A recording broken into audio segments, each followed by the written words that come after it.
가운데서 그냥 저절로 그리스도의 향기를 풍김으로 알려주며 사는 자가 있을 수 있죠. 우리는 성도라고 하는 그런 직임을 가지고 있고 성도의 어떤 본분을 가지고 있는 자죠. 누가 봐도 저 사람은 천국에 속한 하나님의 백성이다라고 하는 것이 드러나질 수 있는 그런 삶을 우리가 살아가는 것 자체가 사실은 가장 열심히 가장 아름다운 정도의 삶을 살고 있는 모습이다라고도 이야기할 수 있는 겁니다. 어쨌든 그런 의미가 전도라고 하는 거예요. 그래서 예수님께서 이제 홀로 있을 때 제자들에게 자세하게 그것을 풀어서 가르쳐 주게 되어집니다. 그리고 이제 한마디 설명을 해줍니다. 이 비유에 대해서 알지 못할진데 어떤 비유를 너희가 알겠느냐? 씨 뿌린 자의 말씀을 뿌리는 것이다. 뿌리는 자는 말씀을 뿌리는 것이다. 말씀이 길가에 뿌리웠다라고 하는 것은 이들이니 곧 말씀을 들었을 때 사단이 즉시 와서 저희에게 뿌리온 말씀을 빼앗아가는 것이고 돌밭에 뿌리웠다라고 하는 것은 이들이니 말씀을 들을 때는 즉시 기쁨으로 받으나 그 속에 뿌리가 없어가지고 잠깐 열심을 내다가 견디다가 결국은 환난과 핍박이 일어날 때 넘어져 버리는 자고 가시떨기에 뿌리웠다라고 하는 것은 말씀을 들었는데 세상의 염려와 재리의 유혹과 기타 욕심이 들어와 말씀을 막아 결국은 결실치 못하는 것을 가리키는 것이다. 그리고 마지막 좋은 땅에 뿌리웠다라고 하는 것은 말씀을 듣고 받아서 30배, 60배, 100배의 결실을 맺는 자를 가리키는 것이다 라고 이야기를 합니다.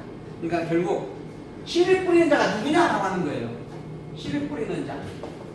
씨 뿌리는 자는 하나님이다 라고 하는 겁니다. 이게 하나님이에요. 근데 지금 이 씨 뿌리는 자의 비유를 직접적으로 설명하고 있는 이가 예수님이에요. 그러니까 바꿔 말하면 이 씨 뿌리는 이 씨는 말씀을 가리키는 것이다. 이 말씀을 지금 누가 하고 있어요? 예수님이 하고 있어요. 그러니까 예수님은 누구다? 하나님이다 라고 이야기하는 거예요. 이 씨 뿌리는 자의 비유를 통해서 씨는 말씀이고 이 말씀을 뿌리고 있는 자 곧 내가 곧 하나님이다 라고 예수님이 이야기를 하는 거예요. 두 번째는 이 씨가 어디에서만 열매를 맺었는가? 좋은 옥토밭에서만 맺었다라고 하는 겁니다. 뿌려지기는 모든 곳에 다 뿌려졌어요. 그걸 이제 네 가지로 비유한 겁니다. 근데 세 가지는 열매가 맺히지 못했는데 한 곳에서만 열매가 맺힌 겁니다. 아무리 내가 전도를 해도 그걸 믿음으로 받을 자는 오직 택자밖에 없다라는 비유입니다. 이게 씨 뿌린 비유의 의미예요. 이렇게 요약해 볼 수가 있는 내용들입니다. 결국은 씨 뿌리는 이 씨를 뿌리는 주권자가 하나님이에요. 결국은 뿌려진 씨가 열매를 맺게 되어지는 것도 옥토밭에 누가 뿌렸어요?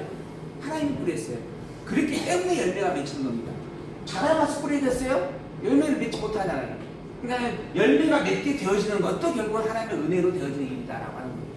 이런 의미에서 오직 택자에게 열매가 맺혀지는데 그것조차도 하나님의 은혜로 되어지는 일이다라고 하는 것을 가르치는 그런 말씀으로 설명할 수가 있습니다. 21절 봅니다. 21절. 또 저희에게 이르시되 사람이 등불을 가져오는 것은 말 아래나 평상 아래나 두려 함이냐 등경 위에 두려는 것이다 라고 하는 거죠. 이게 등불을 가져왔어요. 등불을 가져온 의도는 어두움을 밝히기 위해서 가져온 겁니다. 그러니까 어두움을 그냥 내버려 두려면 등불 자체를 가져올 이유가 없어요. 등불을 가져왔다라고 하는 것은 어두움을 밝히기 위한 것 자체가 기본이에요. 그래서 당연히 등경 위에 두게 되어져 있는 거예요. 예수님께서 이 땅에 왔어요. 오신 이유가 뭔가? 당신이 그리스도를 밝혀주기 위해서 오신 거예요. 당신이 그리스도임이 숨겨져서는 안 된다라고 하는 것이죠. 그런 의미에서 이야기하시는 그런 말씀입니다. 또 가라사대 24절 너희가 무엇을 듣는가 스스로 삼가라. 너희의 헤아리는 그 헤아림으로 너희가 헤아림을 받을 것이요 또 더 받으리니 있는 자는 받을 것이요 없는 자는 그 있는 것까지 빼앗기리라. 예수님이 그리스도임을 너희들이 영접하고 안다면 천국 복음을 가지고 있는 자고 천국의 복을 누릴 백성들이다라고 하는 겁니다. 그러나 없는 자는 예수님을 그리스도 영접할 수도 없고 더불어 영원한 지옥으로 갈 수밖에 없다. 있는 것까지도 빼앗기게 되어진다 라고 하는 것. 이것이 지금 달란트 비유에서 나옵니다. 달란트 비유에서 달란트를 10달란트, 5달란트, 1달란트 그중에 1달란트 받은 자가 땅속에다 묻어놨어요. 그때 예수님께서 주인이 와가지고 세움을 하고 난 다음에 그 한 달한테 뺏어가 10달란트 가진 자에게 주죠. 그러면서 없는 자는 그 있는 것까지도 빼앗긴다. 결국은 멸망자는 멸망될 수밖에 없다라고 하는 것을 확인해주는 그러한 말씀이죠. 그래서 여기에 이 없다라고 하는 것도 결국은 불택자를 가리키는 그러한 부분이다라고 하는 겁니다. 그러니 너희가 무엇을 듣는가 스스로 삼가라 하는 겁니다. 너희가 무엇을 듣는가, 너희가 듣고 있는 것들에 대해서 판단하고 살피고 분별하라고 하는 거예요.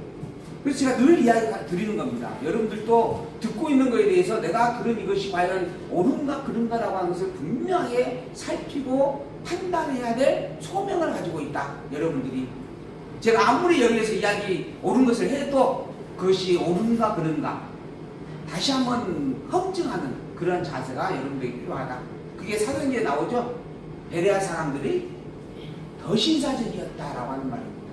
이 신사적이라고 하는 말은 고상하다라고 하는 뜻을 함께 가지고 있습니다. 그래서 그 사도들이 가르친 말이 과연 예수께서 가르친 말씀과 같은가 다른가라고 하는 것을 거듭해서 재확인하고 살폈다라고 하는 거예요. 여러분들이 저를 아무리 예뻐하고 신뢰를 가지고 있을지라도 이 본문을 항상 잊지 않으시기를 또 다시 한번 당부를 드립니다. 그래서 분명하게 또 한번 여러분 스스로 너희가 무엇을 듣는가 삼가할 수 있는 그러한 부분이 되기를 다시 한번 당부를 드립니다. 우리가 살고 있는 시대는 정보의 홍수 시대입니다. 무엇이 옳고 무엇이 그른지를 분별치 못하면요 금방 현혹될 수밖에 없는 시대에 우리가 살고 있습니다. 우리에게 있어서의 진리를 분별하는 것은 우리의 생명과 관계가 되어진 일입니다. 그 진리를 분별하는 유일한 기준은 오직 성경 말씀입니다. 그래서 늘 열심히 성경은 항상 가까이 끼고 읽고 묵상하고 살필 수 있는 그런 우리가 되어지기를 분명히 다시 한번 당부를 드립니다. 또 가라사대 26절 하나님의 나라는 사람이 씨를 땅에 뿌림과 같으니 하나님의 나라는 사람이 씨를 땅에 뿌림과 같으니 저가 밤낮 자고 깨는 중에서 씨가 나고 자라되 그 어떻게 된 것을 알지 못하느니라. 자, 여기에 이 사람이 씨를 땅에 뿌림과 같다 그랬죠. 아까 씨 뿌리는 비유에서는 씨를 뿌리는 자가 누구다? 하나님이다 그랬어요. 근데 지금 이 본문에서는 씨를 뿌리는 자가 누구예요? 사람이에요. 그러니까는 아까 앞에서 씨 뿌리는 자의 이 뿌리는 주체자와 지금 이 26절의 씨 뿌리는 주체자가 다른 거예요. 그냥 씨 뿌렸다라고 해서 무조건 동일인물로 보시면 안 됩니다.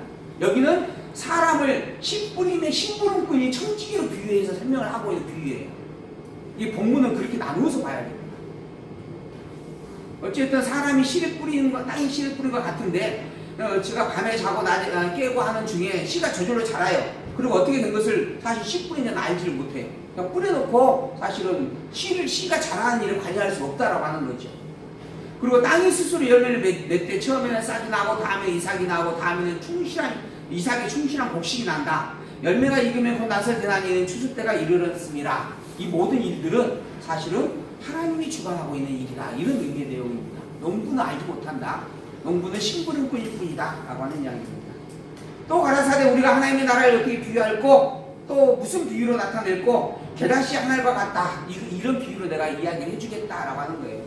이 겨자씨 한 알 같은 게 천국이다 이런 부분이 아니고 겨자씨 하나가 자라서 크게 자라는 것처럼 천국이라고 하는 것이 그런 속성을 가졌다 이런 비유를 설명하고 있는 내용이에요. 무슨 이야기인가? 예수님께서 오셨어요. 지금 이 많은 사람들이 몰려왔어요. 근데 이 많은 사람들 뭐 때문에 몰려왔어요? 마가의 이야기로 본다면 병 고침 때문에 몰려왔어요. 근데 예수님이 자꾸 도망을 가요. 자꾸 피해가요. 모이니까 자꾸 배를 타고 요만큼 떨어져서 가르치고 그러잖아요, 지금.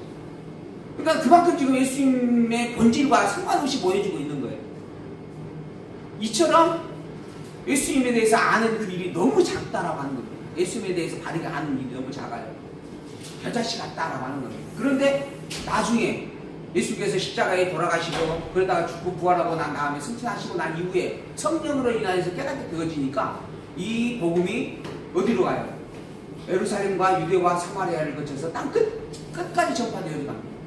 그렇게 온 세계에 퍼져나가는 확장되어가는 그러한 그리스도 예수에 대한 이야기가 지금 되어지는 거죠. 이 이야기를 비유를 하고 있는 거예요. 그러니까 결국 천국이라고 하는 이 표현은 결국 예수님 당신을 가리키고 있는 말씀이 되는 거예요. 예수님의 천국이다라고 하는 이야기죠. 천국의 주인이시고 천국 자체이시고 또한 참된 복음이시다라고 하는 것이죠. 그걸 지금 비유해서 설명을 해주고 있는 내용들입니다. 예수께서 이러한 많은 비유로 저희가 알아들을 수 있는 대로 말씀을 가르치시되 비유가 아니면 말씀하지 아니하시고 다만 혼자 계실 때 그 제자들에게 모든 것을 해석해 주었더라. 제자들만 알기로 섭리하셨다 하는 거죠. 그리고 난 다음에 그 말에 대한 실제적 증거로 표적을 해놔요. 내가 지금 너희들이 가르쳐준 이 말이 사실이다. 즉 내가 하나님의 아들이다. 내가 천국이다. 이걸 눈으로 보게 만들어주는 겁니다. 그게 표적이에요. 그 표적에 대한 내용들이 4장 35절에서 5장까지 나옵니다. 바람과 바다를 복종시켜 내가 천국의 주인이라고 하는 것이 확인되어졌지? 하는 겁니다. 귀신을 복종을 시킵니다. 귀신까지 다스리는 주권자가 내가 하나님이다 라고 하는 것을 또 확인을 보여준 거예요. 혈류증을 낫게 하는 표적을 또 행합니다. 이거 이미 우리가 마태복음에서 봤습니다. 혈류증 환자가 있었어요. 그리고 이제 회당장의 딸이 죽어가고 있는 상황에서 이제 그 집을 가다가 혈류증 환자를 하나 만났어요. 그 혈류증 환자가 이 마가복음 본문을 보게 되었으면 살포시 가서 예수님을 만졌어요. 그런데 무리가 너무 둘러싸이고 모두가 다 병든 자들 중심이어가지고 서로 만지려고 하다 보니까는 그것에 대해서 개의치도 못하는 상황이었어요. 근데 예수님 일부러 딱 멈춰서가지고 누가 날 만졌다 라고 일부러 밝힙니다. 그러자 제자들이 이 상황에서 누구든지 만질 수 있는 거 아닙니까? 그러자 예수님이 분명하게 혈류증 환자를 지목을 하죠. 그 혈류증 환자 당사자가 내게 그런 일이 있었습니다라고 직접 자기가 이실직고를 하게 되어집니다. 이렇게 감출 뻔한 일을 드러내시는 사건이에요. 모든 사람들에게 다 이상하게 흘러져 가고 있는 그러한 복음에 대한 본질이 어그러져 가고 있는 상황에서 그 복음에 대한 본질을 다시 한번 회복해주는 그러한 사건을 예수님께서 확인을 해주고 있는 겁니다. 그리고 마지막 죽은 소녀를 살려줍니다. 죽은 자까지 살리는 능력을 가진 그분이 바로 하나님인데 그 하나님의 권세가 예수님에게 있다라고 하는 것입니다. 그러므로 예수님은 하나님의 아들 그리스도가 너무 분명하다라고 하는 것이죠. 예수님은 그리스도가 너무 틀림없습니다.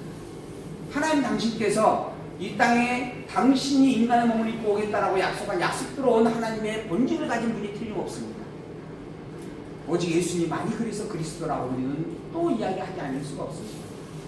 예수님 위에는 그 누구도 그리스도가 없습니다. 우리의 모든 죄를 대속할 수 있는 유일한 구원자 오직 예수님뿐입니다. 그분은 근본 하나님이셨습니다. 또한 하나님의 아들로 이 땅에 오신 분입니다. 천국의 주인이고 천국의 복을 직접 증거한 살아있는 생명의 말씀입니다. 그런 그리스도 예수를 우리는 믿고 삽니다. 이 믿음은 귀 있는 자에게만 주어진 축복입니다. 여기 계신 여러분들은 그 복을 가진 분들입니다. 그 복을 이제는 기쁨과 즐거움과 감사함으로 평강 속에서 찬양하며 누릴 수 있는, 그래서 그 누가 봐도 저분은 그리스도인이구나 라고 이야기할 수 있는 그러한 여러분이 되기를 소망하면서 오늘 말씀을 마치도록 하겠습니다.